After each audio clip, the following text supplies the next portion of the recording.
We'd like to welcome you all out to our city council meeting tonight. I'm Andrew Johnson. I'll be conducting this meeting, and we'd like to start with the Pledge of Allegiance, and we'll be led tonight by Mr. Anton Takeo Gudick, excuse me. It's his birthday today, and he's from Troop 34.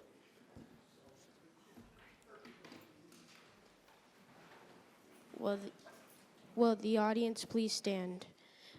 Please repeat with me the Pledge of Allegiance. I pledge allegiance to the flag of the United States of America and to the republic for which it stands, one nation, under God, indivisible, with liberty and justice for all. Thank you. Now, Anton, could you and your brother come up here and maybe introduce yourselves to the council? Is that all right? To that microphone right there, right in the front. Right here? Yeah, right there. Just your name and your troop, and then what, we usually ask you a good question, don't we? Yeah. What elementary school you go to? I went to Neil Armstrong Academy Okay. down in West Valley, and I'm going to go to Matheson Junior High. Very nice. And what's your brother's name? His name is Nash Gudick, and he also goes to Neil Armstrong Academy. Very nice. Hey, thank you, Nash. Thank you, Anton. Appreciate it. Thank you. All right. Well, again, we want to welcome you all to our council meeting this evening. We appreciate you've taken time out of your day to attend this meeting, to participate and to see your local government at work. To start the meeting, we have laid out some guidelines for decorum and civility to make sure people feel comfortable and safe to participate. Please be respectful during other people's comments. Avoid cheering or jeering because it could cause someone to feel intimidated. Please also help to take care of this historic meeting room by not standing on furniture or leaning against decorative pieces, please. If you have a sign, a prop, or other piece of equipment like video equipment or other things, please make sure that it does not cause disruption or block other people's views, and signs wider than your chair should probably be displayed in the hallway instead of in here. Also, sticks and dowels are not allowed in here. And please do not approach the dais where we're sitting today. If you have something to pass to the council, a staff member can assist you. In fact, staff members who are here, can you raise your hands so we know who you are? If you have things to pass to us, please check a staff member. Also, during our public comment section of the meeting, we take little cards you can fill out and give to a staff member so we know you want to talk, okay? So if you want to fill out a card now, you're welcome to do that, and we'll get you in line to speak to the council tonight. We also recognize that 2 minutes of comment time may not be long enough to get all your thoughts outlined tonight. So please visit our website or refer to the contact information sheets by the speaker cards, which were in the hallway, for information about other ways to share your comments with the council via email, phone, or mail. So tonight we are going to start with item A4, approval of the minutes. Move for approval. We have a motion by Councilmember Kitchen, a second by Councilmember Mendenhall. Any discussion? All in favor? Aye. Any opposed? That motion passes. Our first public hearing tonight is item B1 regarding an ordinance rezoning a portion of one parcel located at 744 West Jackson Avenue from SR1 Special Development Pattern Residential District to TSA UNT Transit Station Area District Urban Neighborhood Transition. Now, do I have any cards on this? No? Is there anyone who wishes to speak to this particular item tonight? All right. If no, I'll look for a motion. Mr. Chair, I move that we close this public hearing and defer action to a future council meeting. Second. We have a motion by Councilmember Mendenhall and second by Councilmember Kitchen. Is there any discussion? All right. All in favor? Aye. Any opposed? That motion passes. Our second public hearing tonight is B2 regarding an ordinance amending Salt Lake City Code pertaining to building height in the D4 Downtown Secondary Central Business District S. Under the proposal zoning for the Royal Wood Plaza site located at approximately 230 South, 200 West, Block 67, would be amended to allow greater building height than what is currently allowed. And I have a few cards tonight, and we are going to start. I'll call up the first card, and then I'll call a second name, so be prepared if you're the second person to come up after the first card. Mr. George Chapman first, and second, Ms. Jenny Iwamoto. Good evening. I urge you to remove the height limit on Block 67 in return for one thing, and that is the Ritchie Group foregoing the $15 million for the parking garage. That $15 million from Transportation Fund should go to projects like an overpass on 9th South. Instead of using it for a parking garage, it deserves to be used for something that increases public safety. That was one of the requirements for transportation funds, and I don't know how you can explain a parking garage for public safety. Andrew, your predecessor, wanted to point out that 9th South corridor is one of the few corridors connecting east and west, and right now it's almost impossible to traverse. Chris, people in wheelchairs it's impossible to safely traverse. That's wrong. It needs to have an overpass. Derek, this is your area, Fleet Block, all the area could be energized with just a simple overpass. $15 million is all it take. Aaron, you like bikes? Prove it. Tell the staff to design and plan to build within a year an overpass. I don't care where you get the money, but $15 million should be available if you can use it for a parking garage, right? Charlie, you're spending $2.7 million on Sunnyside for the 9-line trail. It should be used first for increasing safety on the 9-line trail on those tracks. Amy, last time the city gave money for a developer for a parking garage, we got screwed. We turned around, we bent over, and we got screwed. Don't do it. Please consider telling the staff tonight to plan, design, and plan on building within a year an overpass on 9th South over the railroad tracks. Thank you for listening. Thank you, Mr. Chapman. Ms. Iwamoto, followed by Roland Yashinaga, excuse me. Good evening. This rezone proposal will detrimentally impact the Japanese community, including the Japanese Church of Christ and the Salt Lake Buddhist Temple, as well as other communities who now have a place on this street and block, including the Polynesian and Kachin communities who use the Japanese Church of Christ and the refugee immigrant communities. Preservation has been an important goal of the Japanese community. It has had a long and torturous as well as colorful history. Fighting discriminatory policies and practices during its entire existence, the ability to exist and grow has never been easy. The community has endeavored to exist and develop with inclusion and respect, including the preservation and development of Japantown. With each and every development, history has been repeated. It moves ahead without the input from the community, and the community has become the back end of each and every development. Recently, we were assured by Salt Lake City and Salt Lake County that the Convention Hotel would be on another block, but we also recently learned that the rezone is for a convention-style hotel on Block 67. This area has cultural significance, and the present zoning respects that significance. We have heard that there are many developments in other cities where a small church is squished in between these developments, like San Francisco. However, they have had a seat at the table from the onset, and needs were accounted for, and they are not the back end of these developments.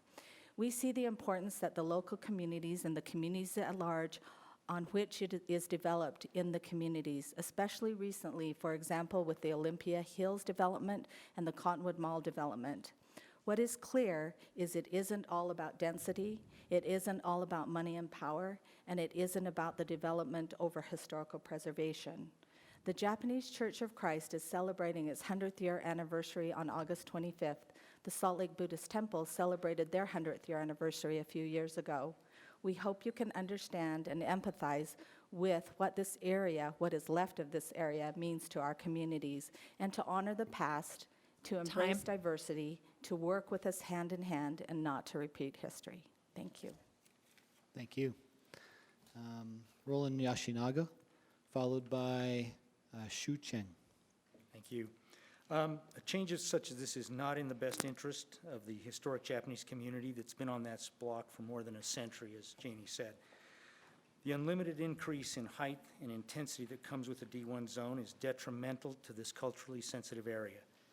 The D1 zone is intended to be the most intense downtown Main Street zone.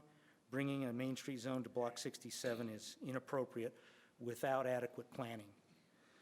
In the past, the city has not considered a plan for the block and 100 South that takes into account the cultural importance of the area.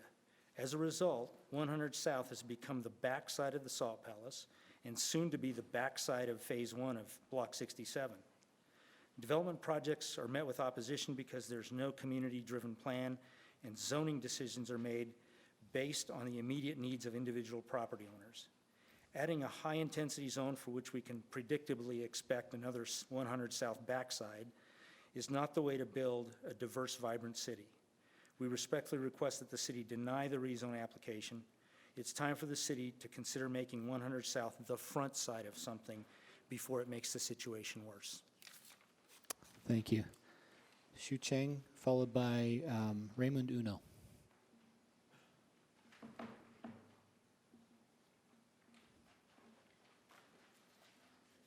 Good evening. I would like to make some comment concerning, because we are one of the tenants right west of this particular development. And it's really important to look at, when I look at the initial plan for the development there, with the change of the zoning, we're looking at a lot of development. You're talking about both residential and possibility of hotels and other kinds of development there. That block is already really busy, and to the northwest of that, there will be another development going on already approved. So making the change right now seems to be premature. I would like to look at supporting the Planning Council's recommendation back in December last year and looking at maintaining the D4 zoning rather than changing it to D1. Thank you. Thank you, Dr. Cheng. Raymond Uno, followed by Dave Iltis. Thank you for allowing me to speak to you. During World War II, 120,000 Japanese Americans were evacuated forcibly from the West Coast, and all the Japan towns on the West Coast disappeared. Here in Salt Lake City, we were not affected by that, so we had a thriving Japanese community, except in 1967 when they established the Salt Palace, and in one fell swoop, they obliterated our Japantown, except for that small space on Japantown Street. And I hope that I represent the past, the present, and the future Japanese, that our culture can be continued in this community and diversity in this small sliver of diversity in Salt Lake City, which is, I think, the only one that remains. So I hope in your heart and mind you can keep it viable and have something that we can say, there is diversity, there is a Japantown that's been here for 100 years. Thank you. Thank you, Judge Uno. Dave Iltis, followed by Craig Carter.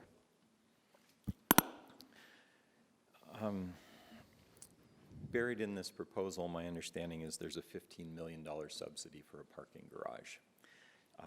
If this is what is moving forward, this is insanity.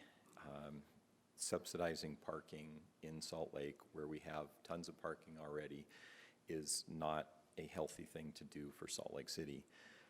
There's a 2016 parking study that still 2 years later has not been released. There's no good information from the RDA or from the administration as to why this hasn't been released. There's no sign of recommendations from the administration and from the study that Salt Lake City spent good money on. There's no sign of the recommendations of this, and yet Salt Lake is considering spending $15 million on a parking garage where we don't need more parking. Parking induces driving. We don't need more cars downtown. Generally, building up in the downtown is a good thing to do. But I think the concerns of the Japanese community on First South need to be primary before anything is done here, and the community needs to be included in the process. And I do agree with Mr. Chapman that a bridge over the on the 9-line trail would be very helpful, but spending $15 million on a parking garage it's just beyond the pale that this would even be considered. So, thank you. Thank you. Craig Carter, followed by Lisa Hazel. Good evening. Craig My here. name is Craig Carter, and I've been on the Mayor's Task Force for People with Disabilities for 45 years, so the days of Ted Wilson. It's important to think about people in a wheelchair crossing the tracks, whether it be going to the Eccles Theater or going to the Capitol Theater.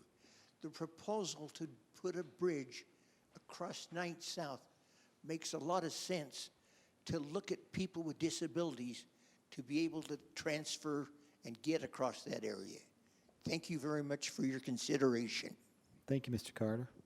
Lisa Hazel.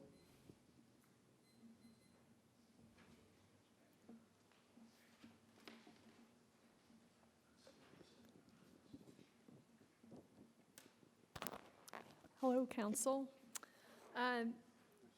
In regards to the parking garage that is supposed to be built, I don't think this is a good idea. I think that instead, this area should be given Japanese and the Japanese and Polynesian communities first priority for what they would like to see happen. One idea that I have is maybe also putting different displays of the Museum of Perpetual Change with some of their artwork, if there's anyone in their community that would like to display it in that area. I also think that putting a parking garage only encourages cars, which is exactly where we don't want to be going in terms of transportation. I rode my bike here. Lots of people are riding their bikes now, and it's a good form of transportation that emits the least amount of carbon dioxide. Giving people subsidies for benefits for walking and transit as well as biking are very good things. I also think that in that area, putting a pocket park would be a benefit for this particular area. Downtown doesn't have hardly any of those except for Pioneer Park, but putting another public space I think would be good in that area. And I also agree with the bridge being put on the 9-line trail for people with disabilities, as well as people who are pedestrians or prefer to ride their bike. Thank you. Thank you, Ms. Hazel. We have Mike Kwan next, and after Mr. Kwan, Bernie Hart.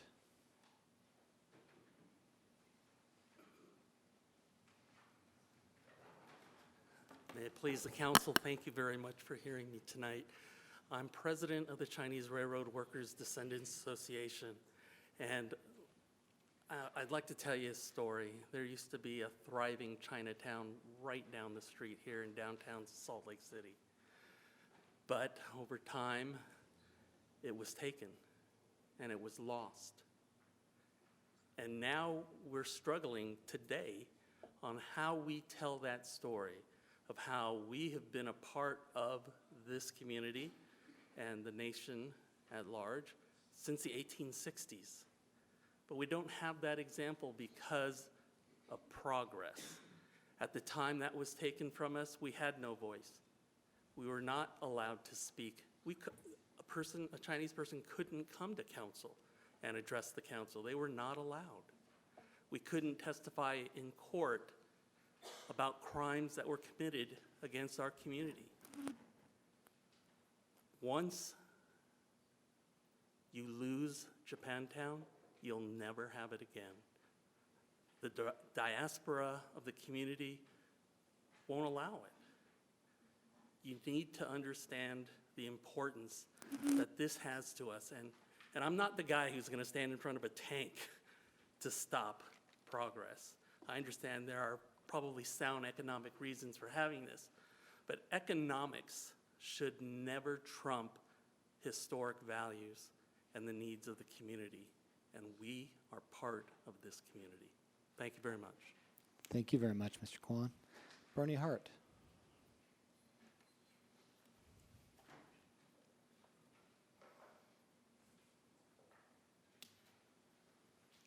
Thank you, Bernie Hart.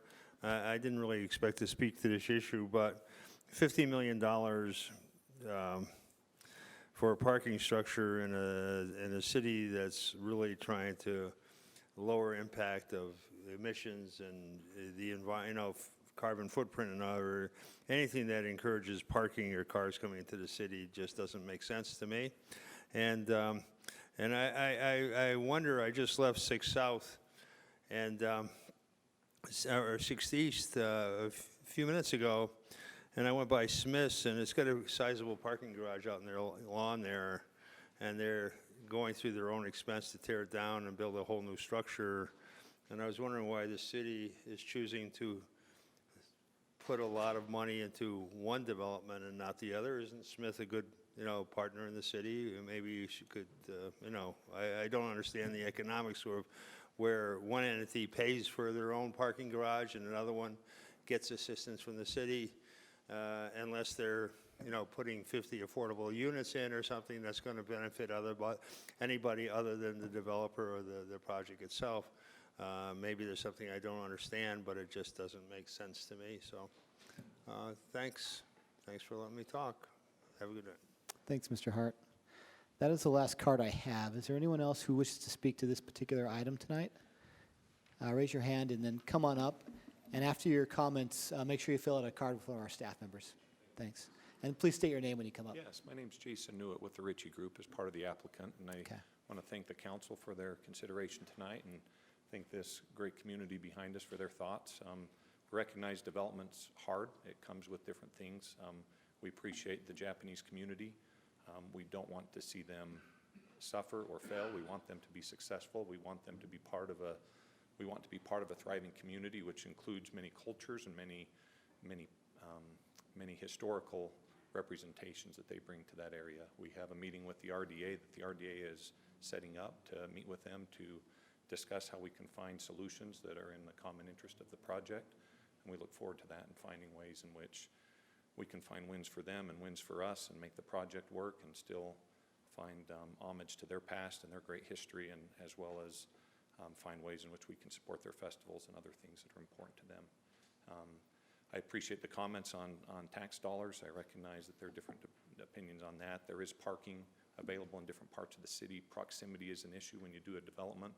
Just because there's abundance of parking several blocks away doesn't mean that a project can be successful in a certain location without proximity of parking, and so that's been considered in the design process. So thank you for listening and for your consideration.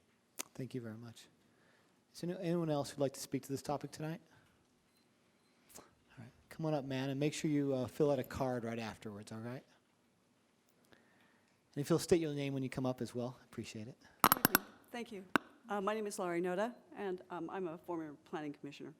I was on the planning commission approximately 2002 when there was a request brought to the planning commission about a change allowing the current parking structure that is next to the Japanese Church of Christ. The planning commission was concerned at that time about the impact that parking structure would have on the Japanese Church of Christ and the Buddhist church as well. And so there were concerns that we addressed with the city about that, and mitigation was made to allow for some small little, it was a tiny little Vespaca park next to the parking structure, so it wouldn't negatively impact the Japanese Church of Christ. That is something I think the council should consider as well, if this request to change from a D4 to D1 is allowed. But I would urge that you not do it for the reasons that allowing that kind of unlimited height just doesn't fit within the character of that neighborhood.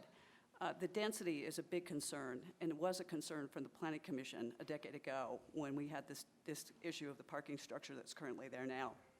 And the reason for that is you have to look at the community and sort of the traffic that's there. And right now, the traffic is not great, but you put a structure like that in it, it could really significantly impact the community, meaning the Church of Christ and the Buddhist Church, who have a lot of community activities that occur. The Japanese Buddhist temple has an Obon festival, and it's a lovely festival. It occurs in July, and it occurs on the street right in front of the Buddhist temple. And it's a valuable type of ceremony, brings in the community, and the temple is afraid that this kind of development would really negatively impact that, as well as other services they provide. There are funeral services they do, weddings, other kind of community events, and so does the Japanese Church of Christ. So I would strongly urge you to consider those interests. I think they're very important. They're something the Planning Commission considered a decade ago, and something the City Council should do with this current plan. Thank you. Thank you very much. Is there anyone else who'd like to speak as well? All right. Come on up. Make sure you state your name and then fill out a card afterwards. My name is Rachel Elliott, and I joined the Buddhist temple about 5 years ago, and I've been so embraced by their community. I love the festivals they have. They have more than just the Obon out in the street. And during the Obon, they do a dance that is for their ancestors and giving thanks to them and missing them. And I missed the first 15 minutes of this meeting, so hopefully I'm not repeating myself. But I feel like if the zoning was changed and that more buildings or parking was there, that we wouldn't be able to use the street. And I just feel like it's a very important thing that the Buddhist community stay. I think there are a lot of people that are going through faith transitions here in Utah, and I think that the Buddhist temple is a really great place for people who have lost their community to be able to go to. So I would just ask that the zoning not be changed. Thank you. Thank you very much. Is there anyone else who'd like to speak as well to this topic tonight? Okay. State your name, please, and then fill out a card right afterwards. Okay. Hello, my name is Nick Jacobs. I think that the needs of the Japanese community should be listened to, especially in concerns to the development of this block. It seems to me that their concerns have not really been listened to much yet. I do like the idea of a development on this block. I am an urbanist. I am for increasing density and for developing the block, but it seems to me that the street itself has not been given much attention to, and I think there needs to be more attention given to the traffic concerns, especially with that parking garage on that corner there with an exit onto the Japan Street. With an increase in traffic, you're going to see especially a lot of harm done to the festivals that are done on that street. So having it as the back end to the convention center and to this development with no money and special concern put into the development of that street itself is especially concerning to me. Thank you. Thank you very much. Is there anyone else tonight for this topic? Okay. Mr. Chair, Please. I move that the council continue the public hearing to a future council meeting. Second. So we have a motion by Councilmember Luke, a second by Councilmember Kitchen. Is there anyone else who'd like to speak to this tonight? Any comments? Excuse me. Yeah, I'd like to speak to this. I think keeping the public hearing open is really important because we had a work session a few weeks ago where we had the Ritchie Group and some folks from the county and a number of individuals from the Japanese community come before us. And one big request that was made from the council was that we had the redevelopment agency and their staff try and mediate this a little bit and come to a viable compromise with the Japanese community and the Ritchie Group. And my understanding is that that meeting has yet to take place, but is going to happen. And so I hope that in keeping this public hearing open, it'll help ensure that we can see that that actually takes place and that we can keep our thumb on this a bit. Any other council comments tonight on this? I'll take a moment then and just clarify that we're taking a motion to continue the public hearing tonight on the height change, right, a zoning change. The $15 million being alluded to is county money that they are proposing to use for this for a regionally significant project. So there may be other opportunities to talk to that in other forums as well. And you can get information from our staff on that particular issue if you're interested in that as well, okay? That being said, I guess we'll take a vote now. All in favor? Aye. Any opposed? That motion passes. Our third public hearing is to accept public comment about placing a general obligation bond for streets on the 2018 November ballot. Looks like I have two cards at this point. Mr. George Chapman will be first, followed by Dave Iltis. And if anyone else would like to speak to this particular issue, please raise your hand and our staff will get you a card.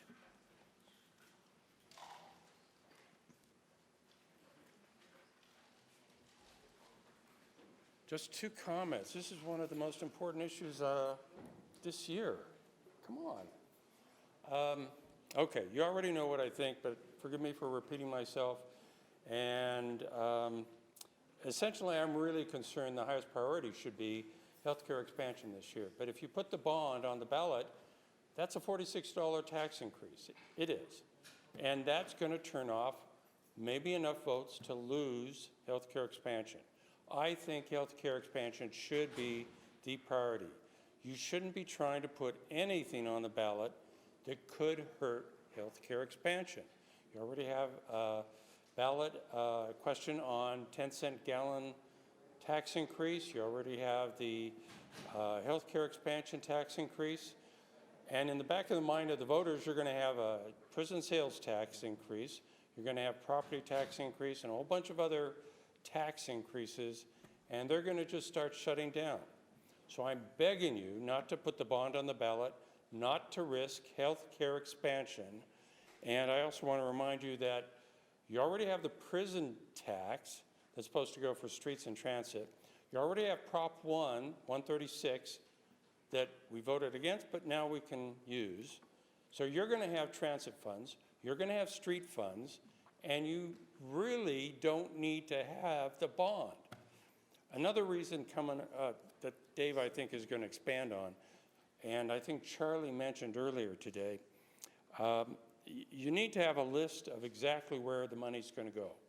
And that's not available. You're not going to have it available for months, if at all. And you can wait for a year to provide that list.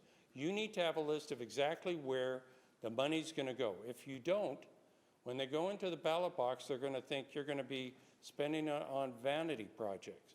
You really need to have a list before you put a bond on the ballot. So I'm asking you not to put the bond on the ballot this year. Thanks for listening. Thank you, Mr. Chapman. Dave Iltis.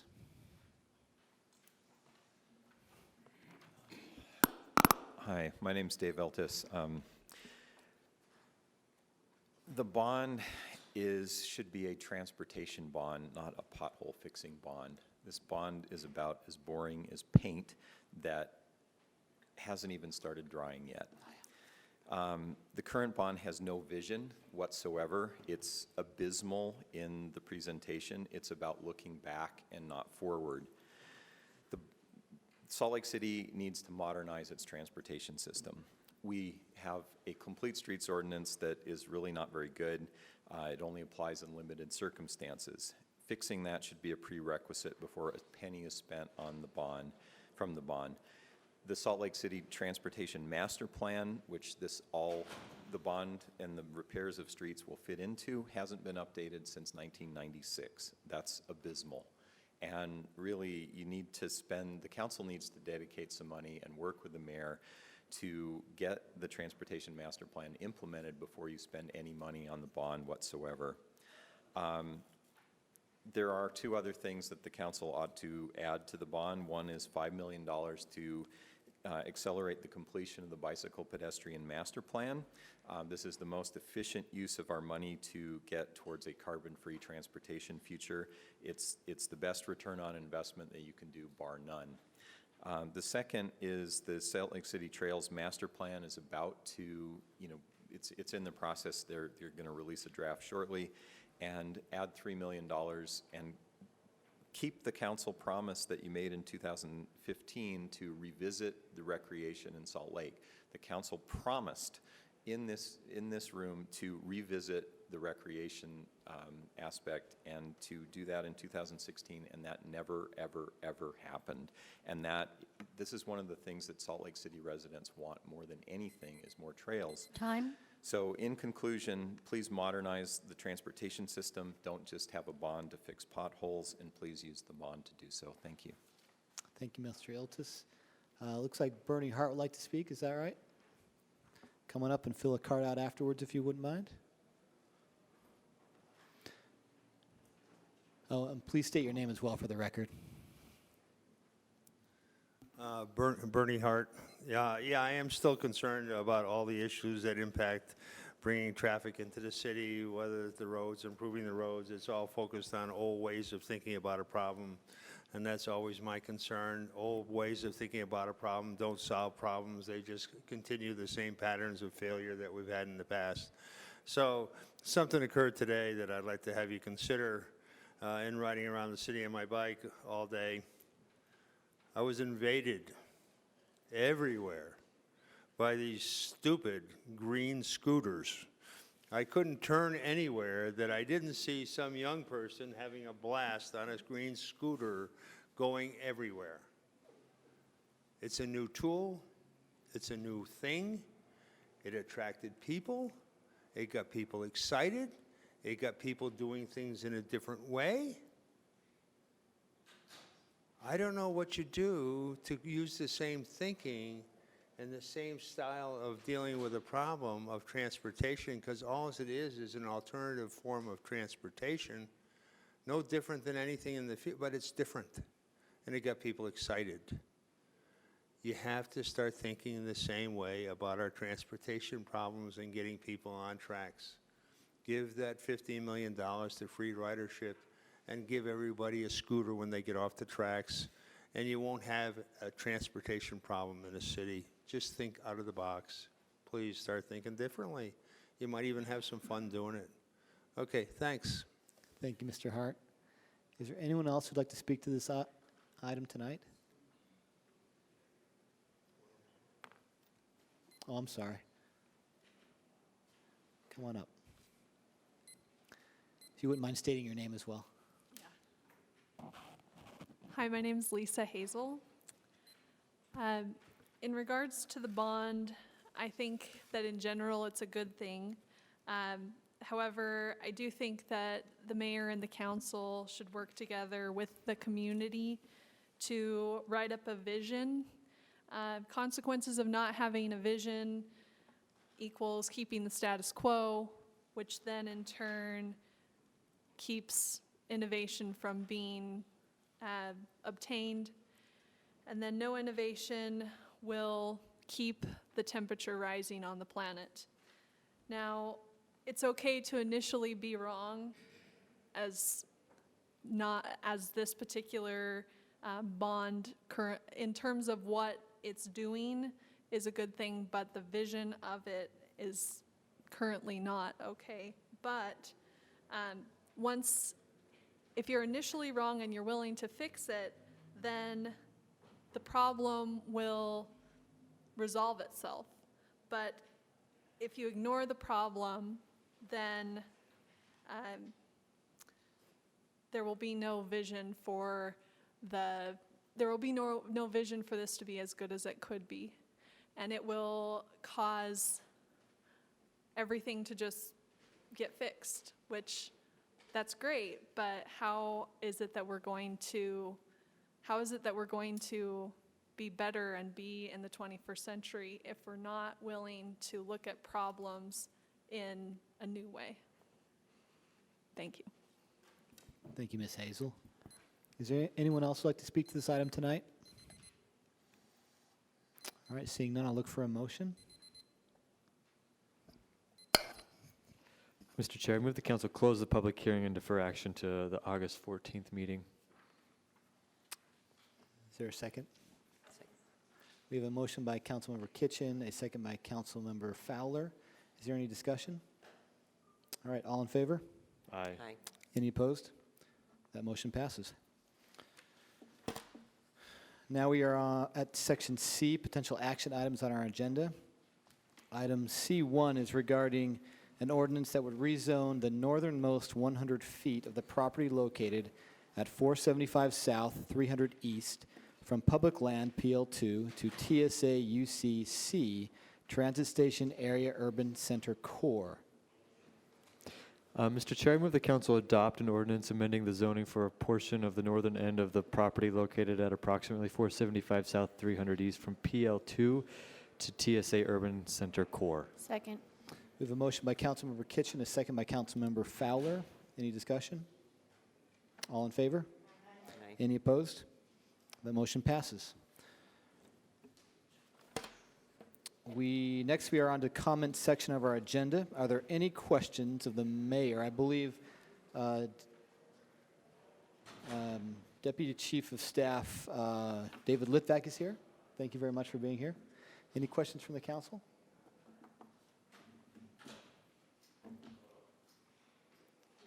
All right. Thanks for being here.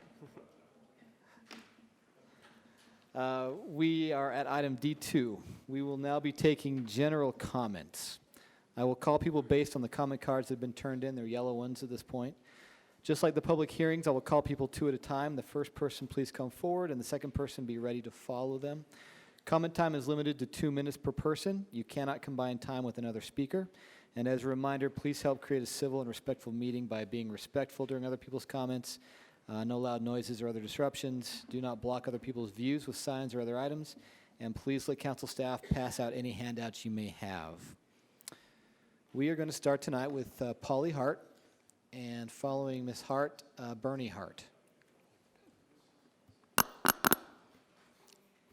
Hello, my name is Polly Hart, and I just wanted to follow up on several comments that were made by Kristen Riker at the afternoon briefing on the off-leash areas.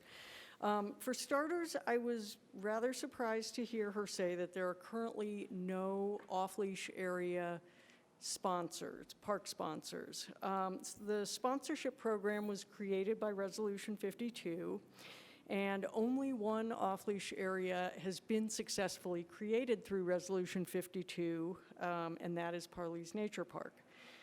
Rita Lund, on behalf of Mill Creek Fidos, currently has a signed sponsorship contract for that park.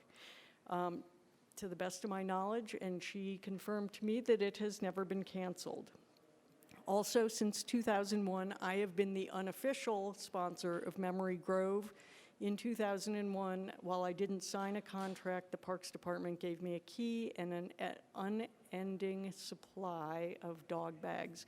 And I was told that in addition to helping supply the boxes, that I also got the privilege of cleaning up the off-leash area, which I have continued to do. I was also surprised that she said she's having trouble finding volunteers. I've known Kristen for at least 3 years. I've been on the Peanut Board for 2. She knows I'm the unofficial crazy, not crazy dog lady, and she has never once asked me either for help or to find other people who would be willing to volunteer. There has been zero outreach, so we're here and we've been asking. You know, I even, in fact, when my key was taken away, I had to ask for my key back when Jackie became the mayor, and the Parks Department did agree to give me back my responsibilities, but I had to ask.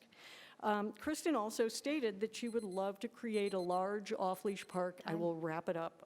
She said she wants to create a new huge off-leash park, and I just want to point out that 4 years and 4 months ago, tomorrow, I put in a petition for the upper avenues to be off-leash, and to this day it has not happened. So I'd love it too. Thank you very much for all you do.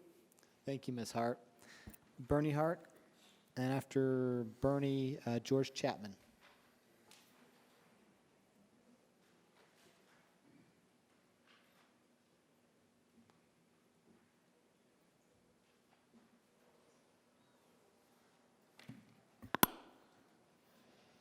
Bernie Hart.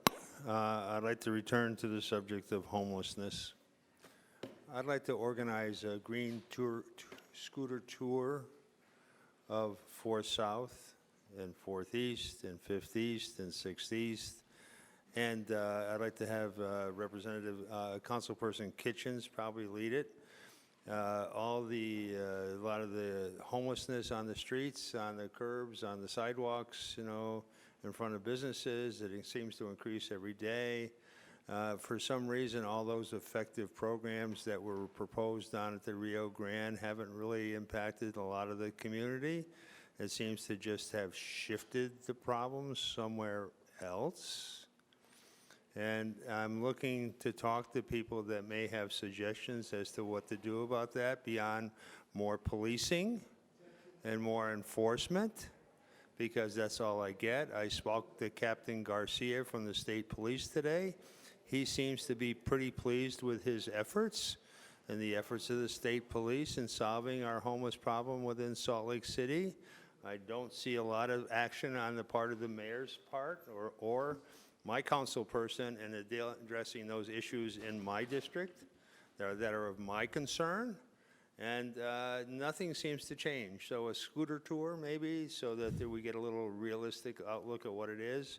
But Captain Garcia seemed to think that the current system and the current programs were helping individuals within the system. When you speak about helping individuals in the system, it means you are not willing to talk about the effectiveness of the programs that those individuals were in and all the individuals that the program didn't help. Because there's many more of those than the people that it helped. And the dialogue, I'd like to see the dialogue change. I'd like to see something happen. I'd like to see somebody paying attention and collecting realistic data about the effectiveness of the program. So, yeah, it's just shifted to a different place in our district, Councilman Kitchens. And I'd like to know why. Thank you. Thank you, Mr. Hart. George Chapman. After Mr. Chapman, Craig Carter.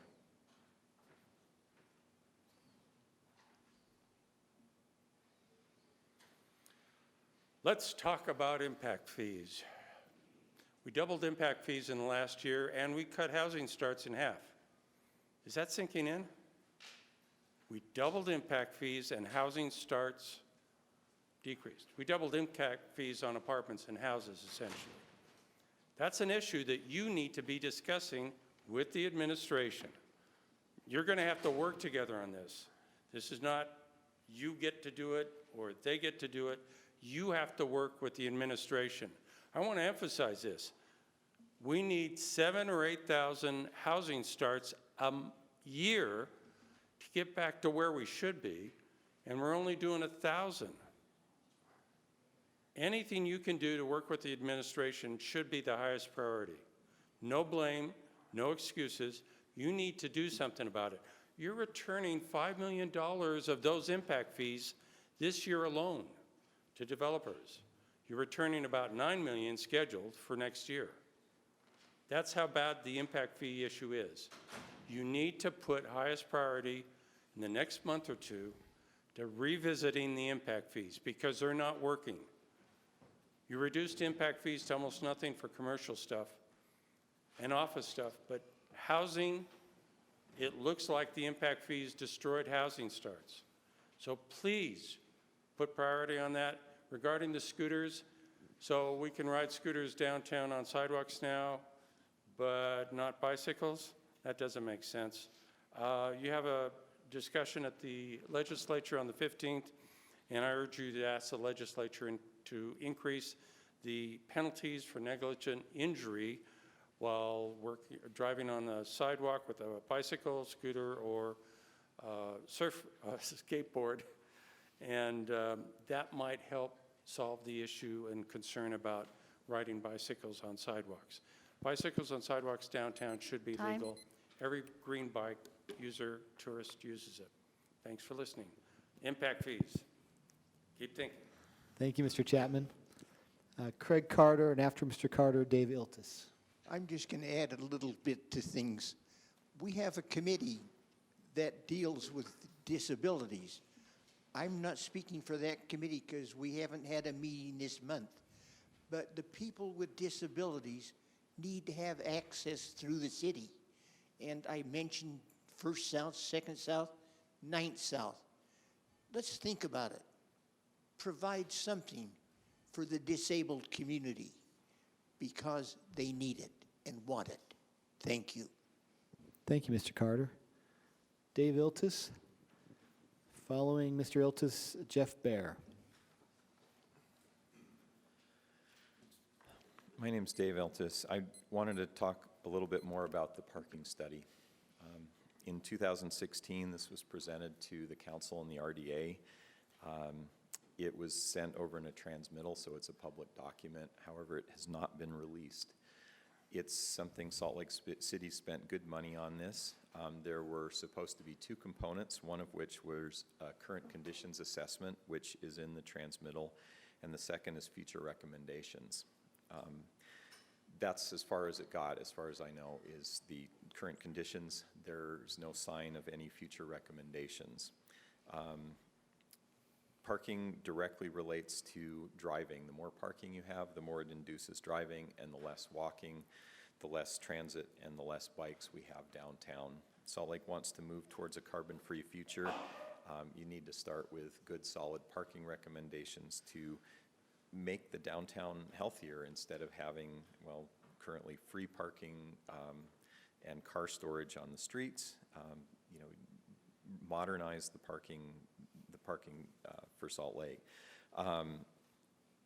The study, at least in the current assessments, every single parking place in a downtown apartment building adds $200 plus per unit to rent per month. So that's $2,400 to $2,600 per year in rent that drives rent costs up. You talk about affordable housing and you're not addressing parking, that's not okay. You need to go back and find the parking study, dig it out, finalize it, figure out why the council and or the mayor have blocked the release of this study, because my understanding is it's a little bit of both, that there were people on the council that didn't want to see this released, and the mayor has not followed through to give this a proper vetting and to get it fully passed. And lastly,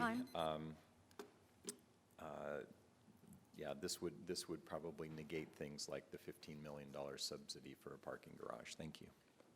Thank you, Mr. Iltis. Jeff Bear.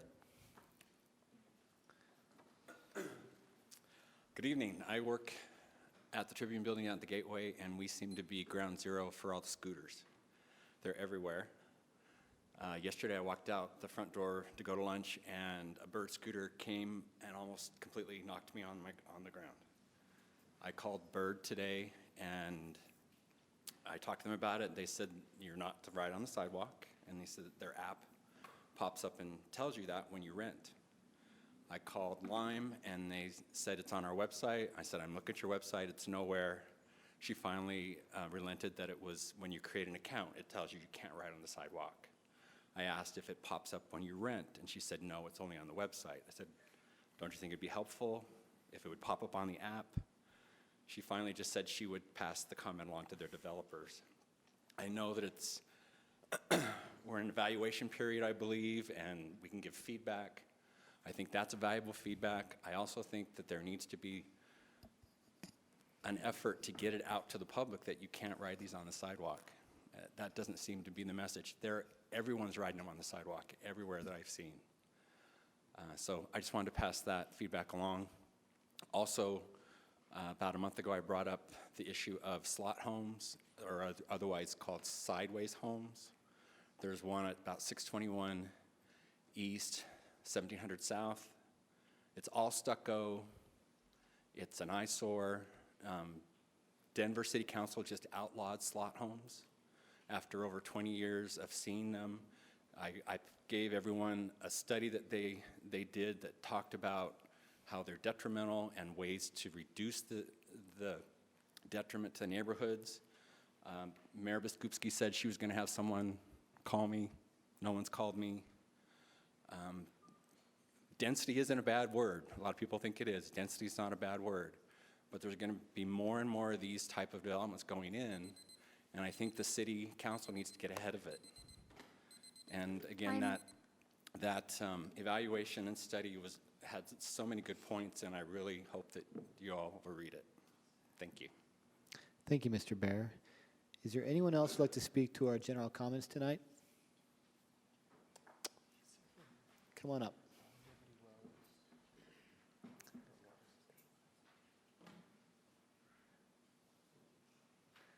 If you wouldn't mind just stating your name again. Hi, my name's Lisa Hazel. In regards to the parking study, I would like to see it released as well. It would be very helpful for the general public to know, especially if there's too much parking, which it seems to be obvious that there is. Also, in relation to the scooters, if you want to keep the scooters off of the sidewalks, it's best to put in more bike lanes because then people feel safe while they're on the street. But it's clear that people's first choice is to ride on the sidewalk because it's the safest place to go. And the other thing I would say is lowering the speed limit in numerous places downtown, namely State Street. Whenever I ride my bike on there, it's terrifying. And I do it anyway, but it's still really scary. And I think that, yes, there have been lots of people having near misses with scooters that I've seen just from one Saturday night being downtown, and it seems that it could be very helpful if they had somewhere to go. I have seen them like on 3rd South. They, some people will use the bike lane, but some people still prefer to use the sidewalk. But I think as well that if the transit and bike master plan is completed, then this will alleviate the issue with the scooters in a lot of ways. Not in all, but I think that there will be more time I think there will be more space for them to go and for people to feel comfortable walking on the sidewalk. Thank you. Thank you, Ms. Hazel. Is there anyone else who'd like to speak to our comment section tonight?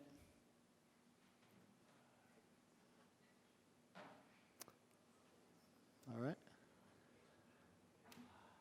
Sir, would you like to speak to our comment section tonight? Comments for the parking issue, you mean, and the things on the bike? Sure.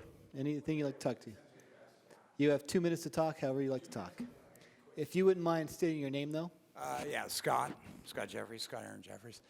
So, essentially, I think what needs to be done is we need to modernize completely, do away with the roads. Many of the roads, you can set simple, cheap sensors to see how often they're there.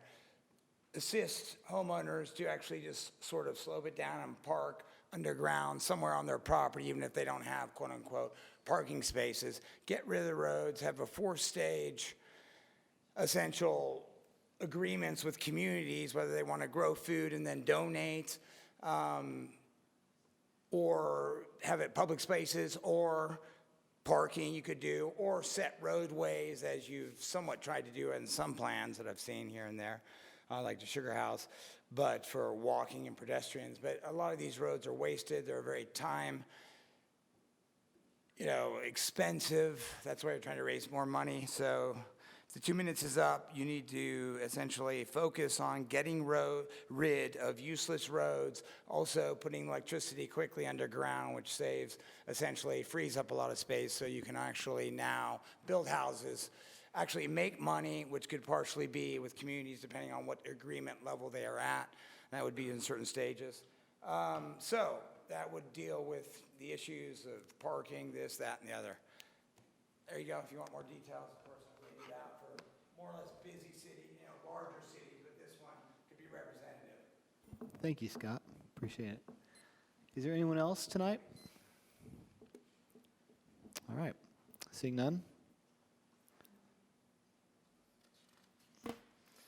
We have one new business item regarding a resolution ratifying a list of individuals to serve as temporary justice court judges for the Salt Lake City Justice Court as documented in Utah Code Section 78A7208. Mr. Chair, I move that the council suspend the rules and approve the resolution ratifying a list of temporary justice court judges for the court to use when Salt Lake Justice Court judges must recuse themselves or are otherwise absent from their duties, i.e. vacation or other out of the office time. Second. Oh. We have a motion by Councilmember Fowler, a second by Councilmember Luke. Any discussion? All in favor? Aye. Any opposed? That motion passes. We are at Section F, Unfinished Business. Our first item is F1 regarding a resolution of intent to adjust Salt Lake City's common boundary with the city of South Salt Lake. The proposal would adjust the municipal boundary between Salt Lake City and South Salt Lake. A parcel at 2508 South, 500 East is owned by South Salt Lake, but is within Salt Lake City's boundaries. Mr. Chair, I would move that the council adopt the resolution of intent to adjust Salt Lake City's common boundary with the city of South Salt Lake. Second. We have a motion by Councilmember Fowler, a second by Councilmember Kitchen. Any discussion? All in favor? Any opposed? That motion passes.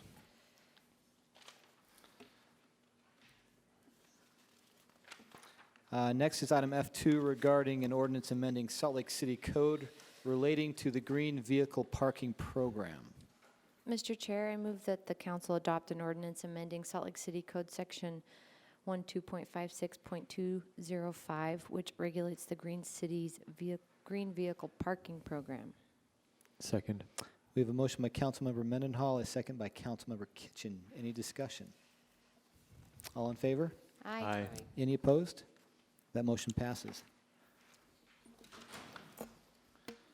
Our last unfinished business item is F3 regarding a resolution approving additional members to the Central Wasatch Commission.